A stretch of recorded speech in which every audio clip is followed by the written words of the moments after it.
Let's pick up where we were talking about the development of Archie Bunker's Place and the Peabody Award-winning initial episode that you wrote that began the show. And Yes, it's an award that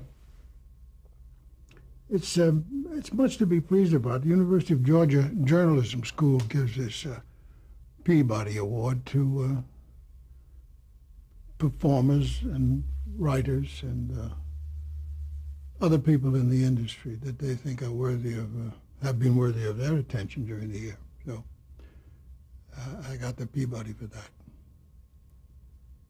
Yeah, I think I got it for my acting. Maybe for the writing, I forget now. can you describe the episode a little bit? Well, the death of Edith was a 1 hour episode. And it opened with Edith dead. And other characters talking about it and about its effect on Archie. Then you see Archie and you begin to learn what happened to her. It was sort of an unexpected thing that she was taken ill and taken to the hospital, and suddenly, bingo, she's gone. So Archie is very, very disturbed, anguished by this event. And there's a wonderful scene with the little girl when he said to her, "And now I gotta go along with nobody but you." It's very touching, and the way I said it to little Danielle, it made her cry. She really did cry. And the other camera was on that, you know. And then when she cried, I cried. So it was kind of a lugubrious scene, but it worked very well. What did you want to do in terms of the arc of the character differently as an evolution? What did you have in your mind? I brought Martin Balsam from New York to play a Jewish guy who had bought this partnership from a broker, who told him it was a very good place, making a lot of money. The owner needed a partner, and he could become the partner whether the owner wanted to or not. That was the way the thing laid out. So the Jewish guy becomes his partner, and he's stunned by having this kind of a partner. The object in my mind was to bring Archie closer to the Jewish way of things, which in order to show him that in many ways is his way too, is everybody's way. That he was distrusting these people for no good reason. His partner was a wonderful fellow. He got to like him. The partner got to like him. And was supposed to teach, in plain words, to teach Archie Bunker about Jews. So putting him in close relationship with one. How was it working with Marty Balsam? Wonderful. Wonderful work. Marty did 2 seasons, I think. 2 seasons. Then he came to me and he said he had to go back to New York. He just didn't like a constant diet of television. He was remarkably good in his role. And he brought a lot to the series. But he was a New York guy, and that's where he wanted to go, to New York.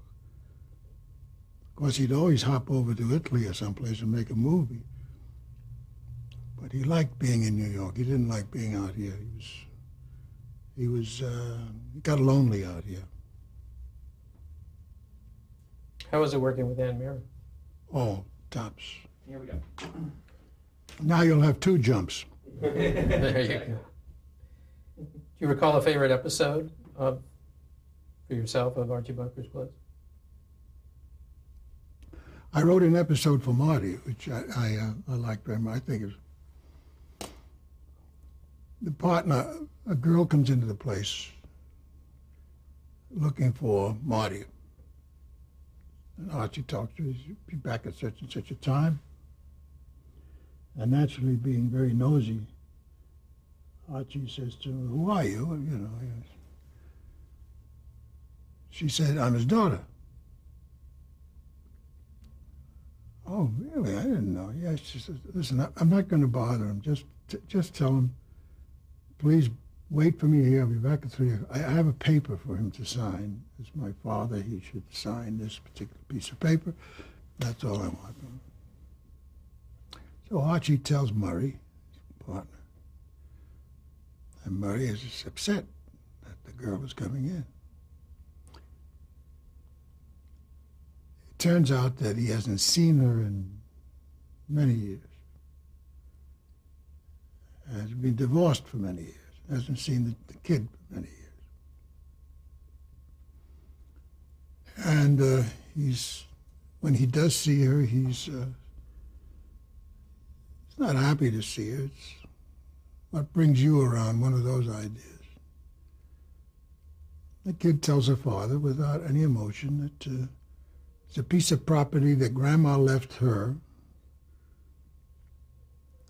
But if for some reason Murray, has to sign off on it or something, and she's old enough to get the property, and that's it. So Archie pokes his nose in, and when he gets alone with Murray, he gets to be alone with Murray, he demands to know what this is all about, and they have a big argument, and it's the end of Act 1.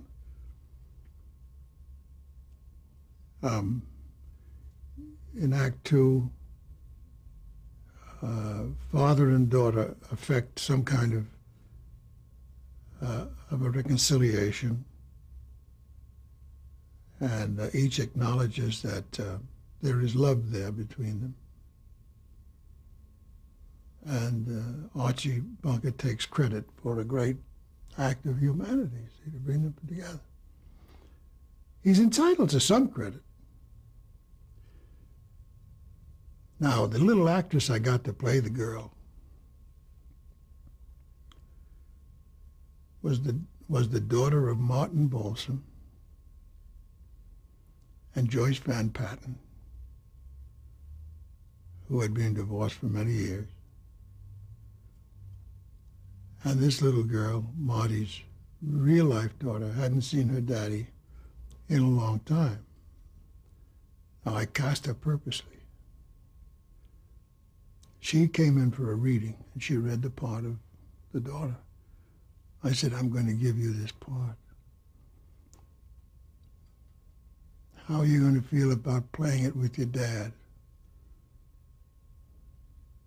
So I thought, "I'll feel okay. I want the part. I've got to work. I'm an actress." "How is he going to feel?" I said, "I haven't told him yet."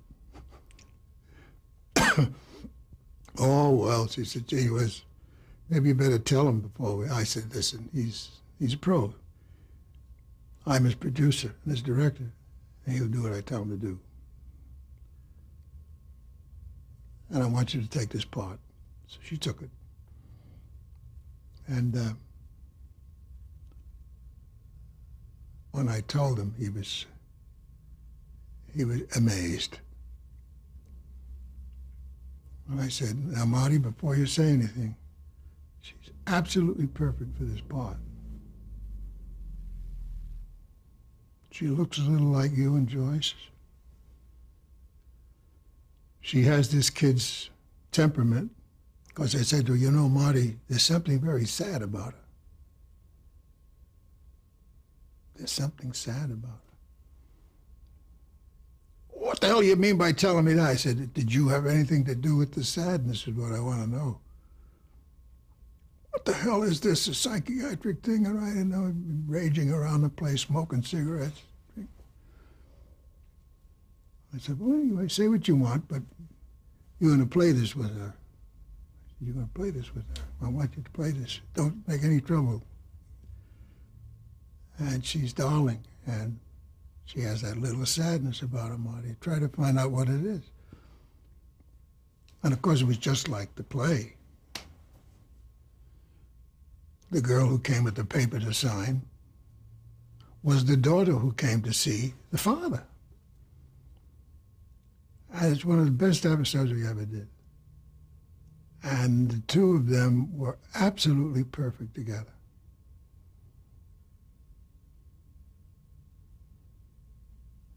It was just terrific, just terrific. I remember she said to me, we did a second take on the scene in which she's standing there talking to him, and she begins to cry, just standing together, face to. And she did it beautifully, but we had to do it again. Now she couldn't do it. She couldn't. So I remember giving her a little tip I'd learned long ago in Ireland. I said, darling, you're talking to him. Reach in your little bag and take out a handkerchief, because you know you're going to cry in a second. You know it. You feel it coming. Take out your little handkerchief and keep on talking and keep on talking. And then when you get to the point where you have to cry, you say that line, and then you look away from the camera. Like that. Okay. She did. It was better than the real thing. See, art can be superior to the real thing. First time it was the real thing, now she was doing this. The way naturally, I didn't give it much of a performance there, but she gave it a wonderful performance. I loved always being able to give people little tips out of my past. Where do you think the character of Archie arrived at show's end in '83? Say Does again? that sound like a strange question? What kind of place do you think the character was at show's end in terms of his evolution? He was in transition, and he was well on his way to it. He was he was making money in the saloon. He could afford a housekeeper for the little kid. The older girl was working for him in the place. I was going out with guys. She had a boyfriend, a Jewish boyfriend, whose mother, by the way, objected fiercely to her. So we see both sides of things. He could never take her home to meet his mother. God, he said to her, my mother saw me with you. I don't know what she'd do. Jump out the window or something. And we made a good joke on the but I forget what that was. But anyway,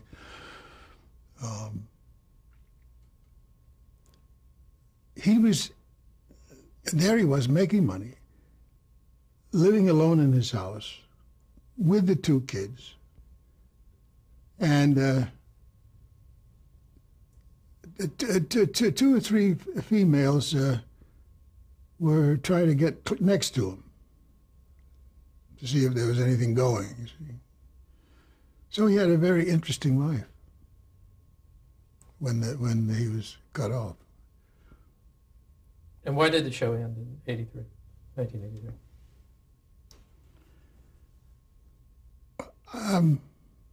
Since it was number 14 or 19, I don't know why. It was a decision made by, I think, by a man named Harvey Shepard at CBS, who was then working for, who was he working for? Bob Daly had left. Bob told me later he never would have canceled that show. So Bob had left CBS, was over at Warner Brothers. Shepard was second in command over there to a fellow whose name I forget. And And he didn't like the show, and he didn't like me. Because I said to him one time, I've met many dumb executives in Hollywood, but you're the dumbest. So I can't expect the man to, I was no favorite of his. So he cut us off, and Norman said that he went to New York and he saw Bill Paley about it. And he said that Paley didn't like the show anymore either, and wouldn't keep it on.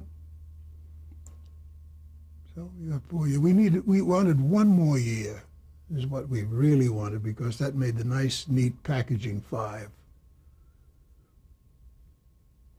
We could have sold it as a 5-year package for more money. And he wouldn't give it to us.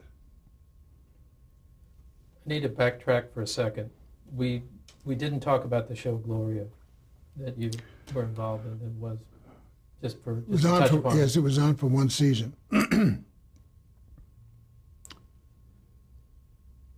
Alan Horn, who worked for Lear and was now executive producer of Archie Bunker's Place, he said to Joe Gannon, the guy who is now executive producing with me, came out to his house and he said, boys, I got to have a pilot for a new series. And just in case, he didn't know at the time that we were going to be finished, just in case your show isn't finished, give it to me at the end of this season. Between seasons, I want to make a pilot, a new pilot. And I want it to be Gloria's show. So Gannon and I put together a show called Gloria, in which we opened with Archie driving his daughter to a new job, to a job. She still has her child, Joey, but she goes to a new job. And the new job is working for a veterinarian played by, we went out and we got signed Burgess Meredith to play the veterinarian. And he was wonderful in it. So here was Gloria in a new job and so forth. Was it funny? Yeah, sure. Could it go in it? Yeah, it went. It went, and we made the pilot, and CBS seemed to like it very much, and they bought it. Wonderful. Now suddenly, on the very day that we learned that CBS had bought the show, we also learned that the two ladies that wrote the show,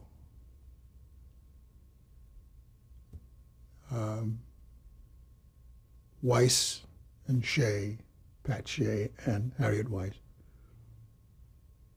and Joe Gannon, the producer of the show, were all to be replaced. All to be replaced by a new fellow that Norman had just brought over from England, a nephew of Sir Lew Grade.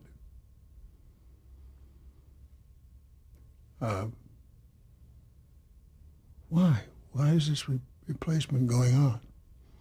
Well, we don't like it the way it is, and we don't think it has going to have legs. It's going to have, and we want to do the pilot over. I said, you want to do a sold pilot over? And I said this to Harvey Shepard. You are going to do a sold pilot over? He said, yes. I said, you are a stupid man, Harvey. Norman somebody's working on you to get this done. And then putting this guy, Grade, in charge of the whole thing, when your own writers and your own people have written it, and I appear in it, they're just going to do the part where to keep the part where you, I said, you're not going to use it. Nope.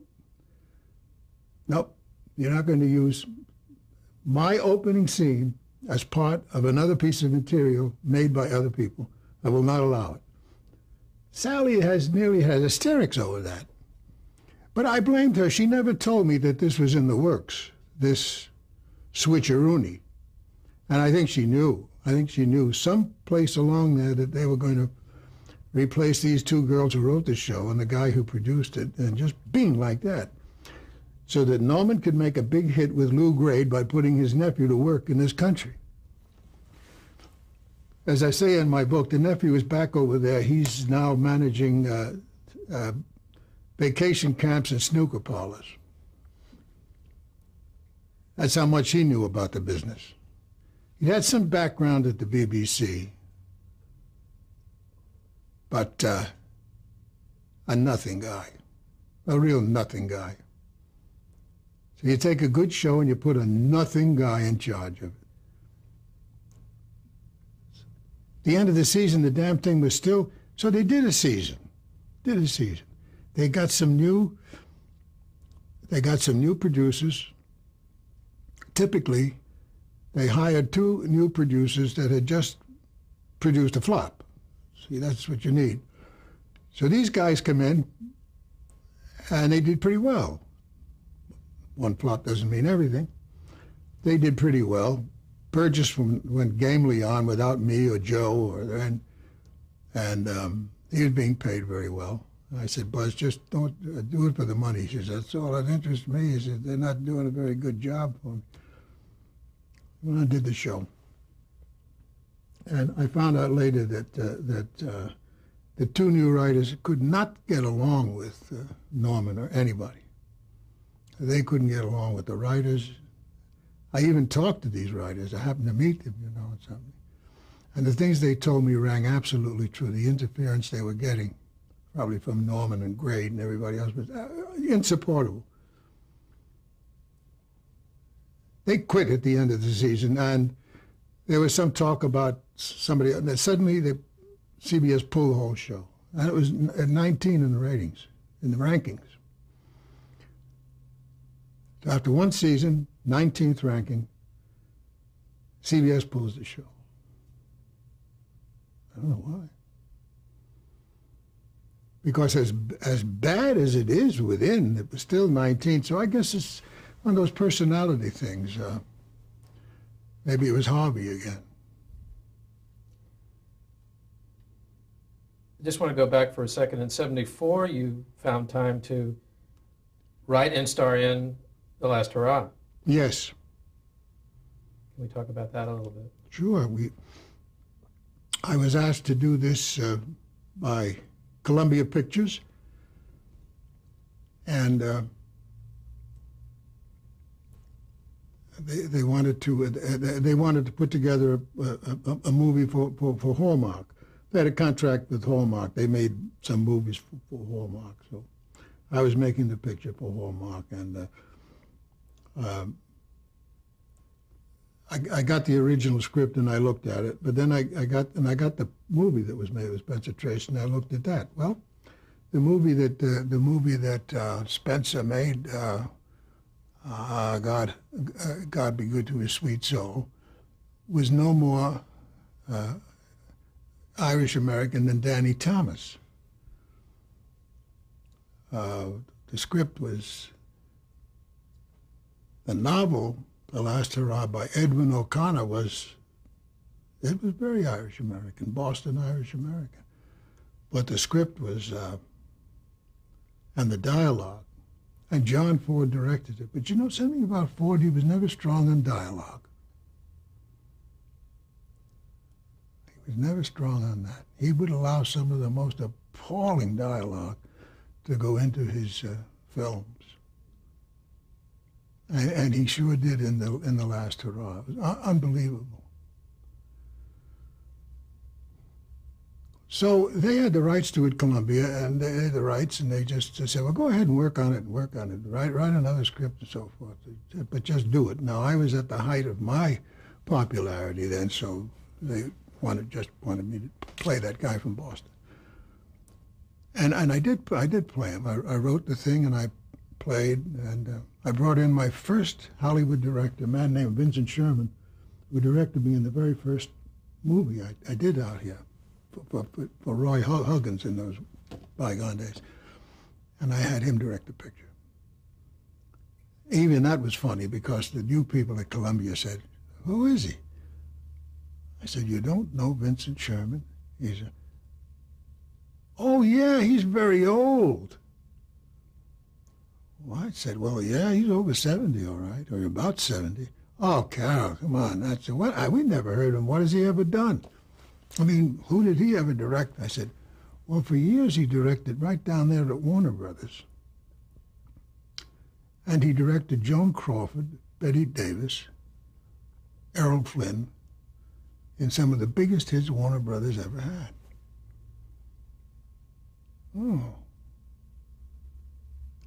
And he's kindly consented to direct this picture for me. And he's going to be employed, boys. "You want me to direct it?" No, no. Oh, he said, "Okay, then. You got Vincent." He got Vincent. I enjoyed it. I think it's maybe some of the best work I've ever done on television. And I got a really rotten review from a cousin of mine named John O'Connor, who was then the critic on the New York Times, and may still be there as far as I know. I don't know. He gave me a really rotten review. As a matter of fact, he never gave me a good review for anything. He was a heel. You know what a heel is? A bad guy. Some people call it a shit heel. We don't have to go that far. So then what was it? Yes. So I rewrote the script. I rewrote it. A lot of it was just plain ridiculous. And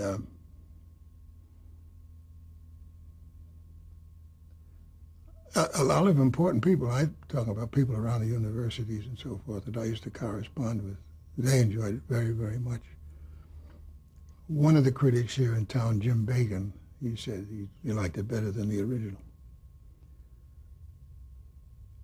And that self-important dumbbell on the Washington Post, what is his name? Oh, what a pain in the face he is. Washington Post, he's still there. Do you know that? Huh?